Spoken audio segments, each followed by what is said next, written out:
Hello everyone, welcome to the channel J24/7.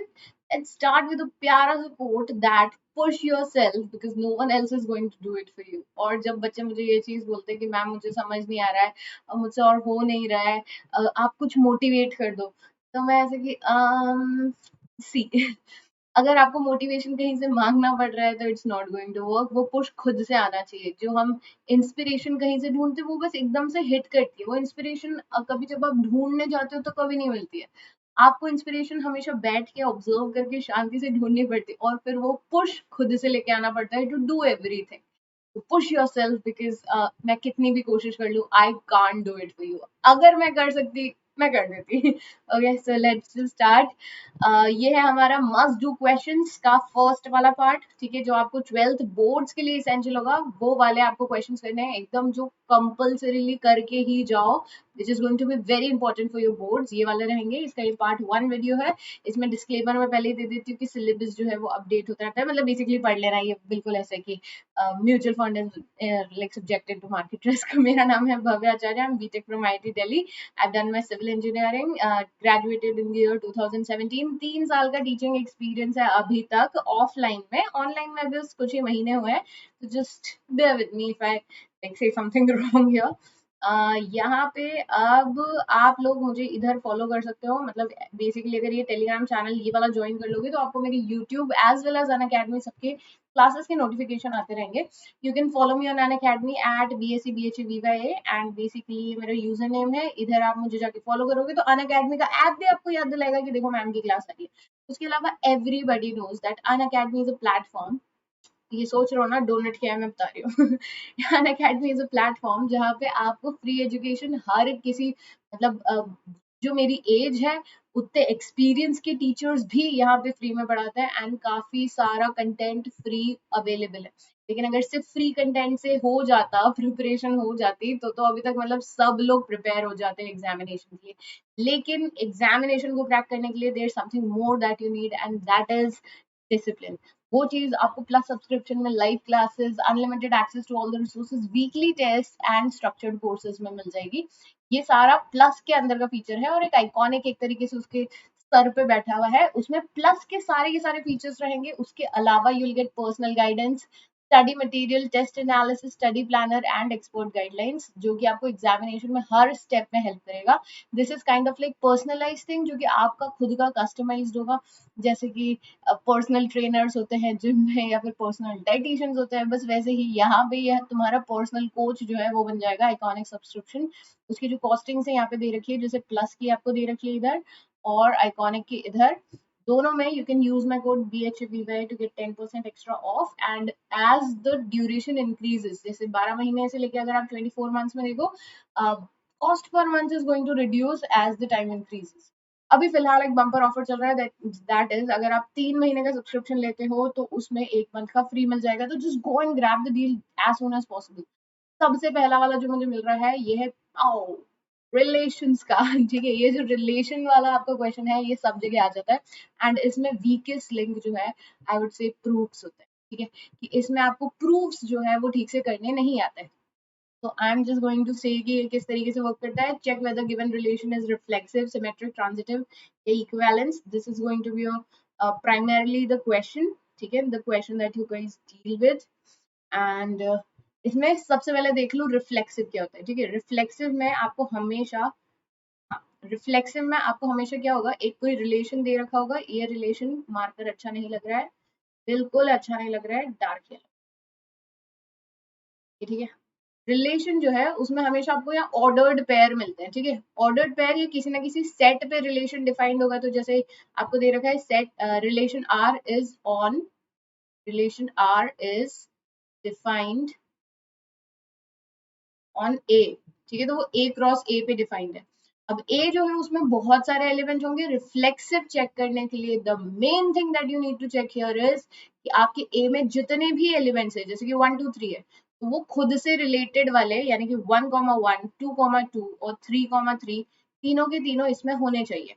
अब इसके अलावा अगर कुछ होता है तो उससे मुझे कोई कंसर्न नहीं है। जैसे कि यहाँ पे 3 4 हो गया, ठीक है, ये नहीं चलेगा क्योंकि 4 नहीं है मेरे पास। 3 2 हो गया, 2 1 हो गया, वो सब होंगे नहीं होंगे मुझे कोई फर्क नहीं पड़ेगा।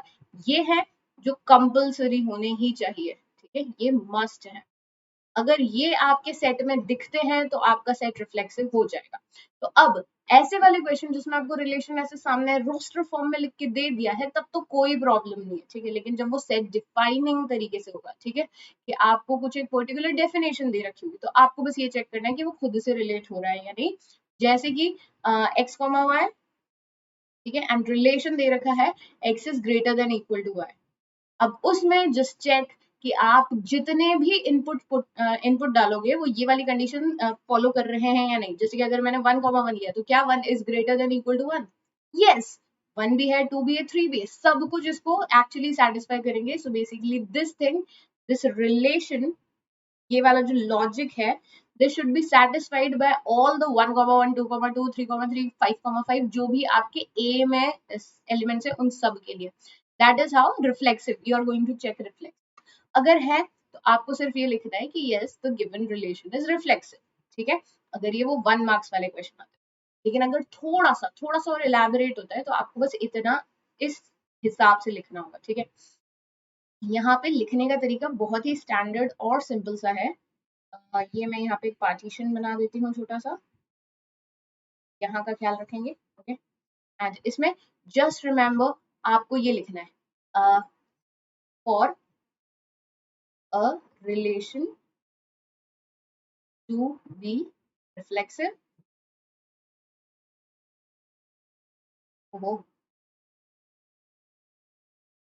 For relation to be reflexive A R A, ये होना चाहिए, ठीक है, ये होना चाहिए। इसका मतलब होता है ए रिलेटेड टू ए और A comma A belongs to R where, यहाँ पे थोड़ी सी जगह और होती तो ए बिलोंग्स टू ए, ठीक है, ऐसा होना चाहिए, ये होना चाहिए। अब आपका जो भी इक्वेशन है, जैसे कि x greater than equal to 1, since a is greater than equal to a is true for all a belongs to a, therefore the relation R is, and that is it. क्या बात कर रहे हो, इतना सही है, इतना सही है, ठीक है। देन हमारा होता है सिमेट्रिक। सिमेट्रिक जो है वो हमेशा A related to B implies B related to A होता है, ठीक है। इसको भी लिखने का तरीका बिल्कुल ही सेम होगा। यहाँ पे आपको बस ये चीजें चेक करनी है, ठीक है। आर है, 1,2 एग्जिस्ट कर रहा है तो 2,1 एग्जिस्ट करना चाहिए, ठीक है। अगर 3,2 एग्जिस्ट ही नहीं कर रहा है तो फिर मैं बैठ के चेक नहीं करूंगी कि 2,3 है या नहीं। मतलब कि सिर्फ इतनी सी जो चीज है इसको भी मैं सिमेट्रिक बोल सकती हूँ, एंड फॉर दैट मैटर मैं इसको भी सिमेट्रिक बोल सकती हूँ। 2,2 क्यों नहीं, 3,3 ले लो, ये वाला जो है इसे भी मैं सिमेट्रिक बोल सकती हूँ, क्योंकि अगर ध्यान से देखो तो 3 रिलेटेड टू 3 और इसका घुमा के हो जाएगा 3 रिलेटेड टू 3 और वो भी यहीं पे दे रखा है। तो दैट्स वाई सिमेट्रिक वाला जो है उसके लिए आपको बस ये चेक करना है कि अगर एक एलिमेंट एग्जिस्ट करता है तो उसका पलटा हुआ भी एग्जिस्ट करता है या नहीं। अगर आपका फर्स्ट वाला ही नहीं करता एग्जिस्ट तो बात ही खत्म, आपको आगे वाला चेक करना ही नहीं है, ठीक है। यही वो चीज है जिसको मैथमेटिकल रीजनिंग में मैं बार बार बोलती हूँ, implication. Implication, if this then that. तो अगर आपके पास, अगर मैं प्रॉपरली लिखने की कोशिश करूं, for a relation to be symmetric, जैसे हमने पहले लिखा था for a relation to be reflexive, if, ये इफ देन बहुत इंपॉर्टेंट है, ठीक है। If A relates to B then B relates to A, ठीक है।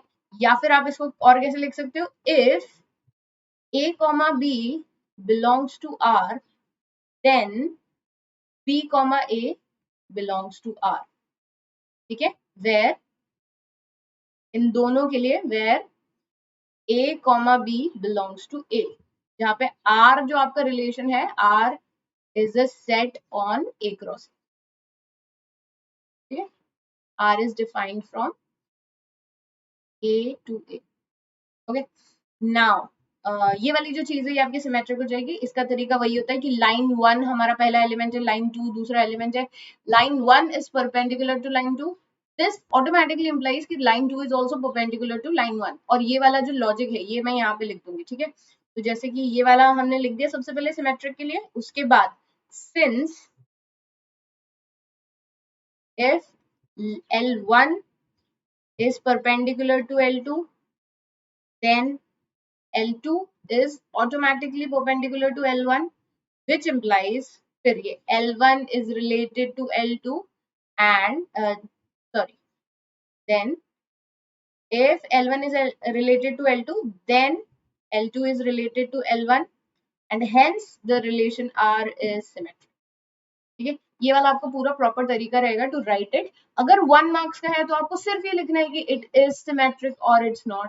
अगर आपका वो पूरा प्रॉपर ऐसे 2 मार्क्स का या फिर इस तरीके थोड़ा सा डिस्क्रिप्टिव टाइप का है जो बेसिकली 1 मार्क्स से ज्यादा हो, तो आपको ऊपर वाला ये स्टेटमेंट डेफिनेटली लिखना है, ये वाला स्टेटमेंट. ओके, एंड देन उसके बाद फिर थोड़ा सा अपना जो भी आपको लॉजिक दे रखा होगा उसका एक्सप्लेनेशन एंड देन एंड में कि आर इज सिमेट्रिक. ठीक है, ट्रांजिटिव ये वाला होता है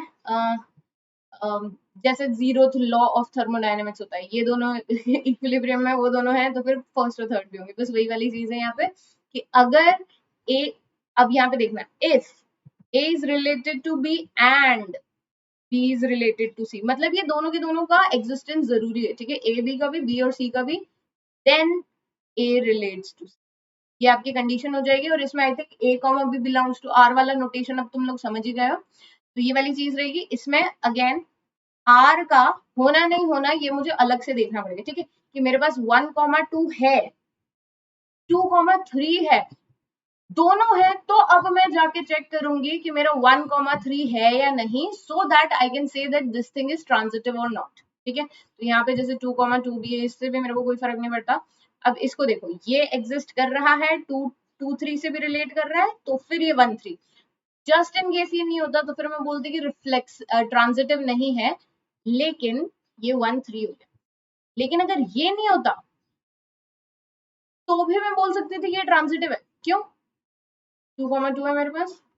अब यहाँ पे देखो 1,2 है, वो 2,2 से रिलेटेड है, तो इन दोनों का करस्पॉन्डिंग 1,2 होगा जो कि वो खुद ही होगा. ठीक है, इसलिए हम ये वाले इन वालों को कंसिडर ही नहीं करते, ना सिमेट्रिक में चेक करते ना ट्रांजिटिव में चेक करते.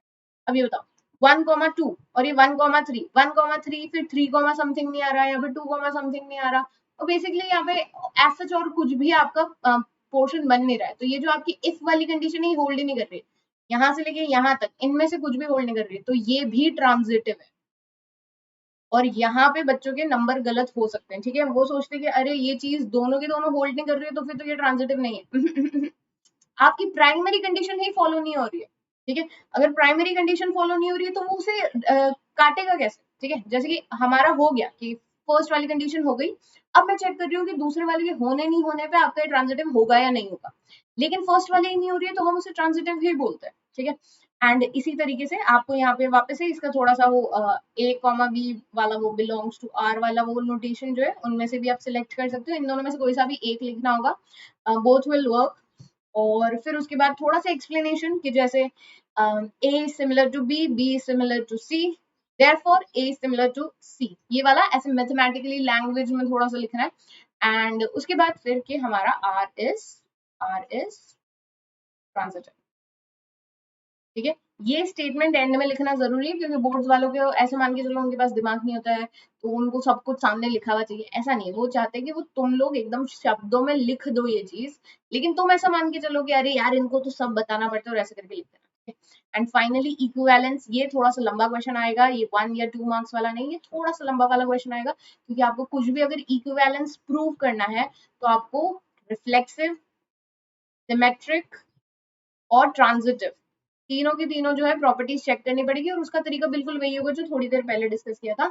और इस सब के बाद you must write the statement since R is reflexive, symmetric and transitive, therefore R is an equivalence relation. ठीक है, तुमने ये तीनों तो प्रूव कर दिया, उन्हें क्या पता कि तुम्हें पता है कि नहीं कि ये तीनों होने नहीं होने से इक्विवेलेंस होते हैं. इसलिए एक बार ये वाला स्टेटमेंट जो है इसको भी हमें मेंशन कर देना पड़ता है. ठीक है, तो बस भावनाओं को समझो एंड इसको भी मेंशन कर दिया करो.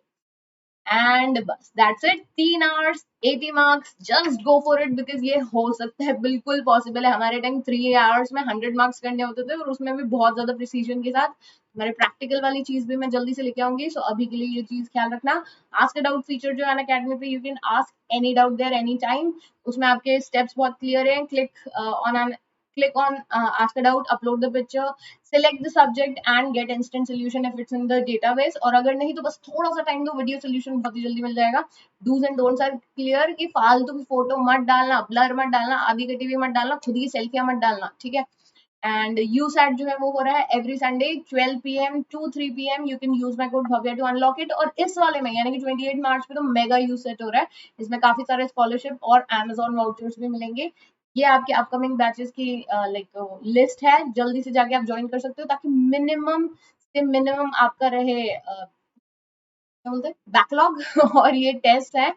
इसके अलावा you can follow me on Unacademy at BACBHAVYA। ये यहाँ पे जाके जल्दी से फॉलो कर लो अन अकेडमी पे। And thank you for coming, subscribe to the channel Unacademy, sorry G24/7 Unacademy का ये, लेकिन नाम नहीं है उसके साथ में एसोसिएटेड, कोई बात नहीं। Press the bell icon and like and share this particular video so that you get all the updates कि कब क्या हो रहा है। Thank you for coming, bye bye.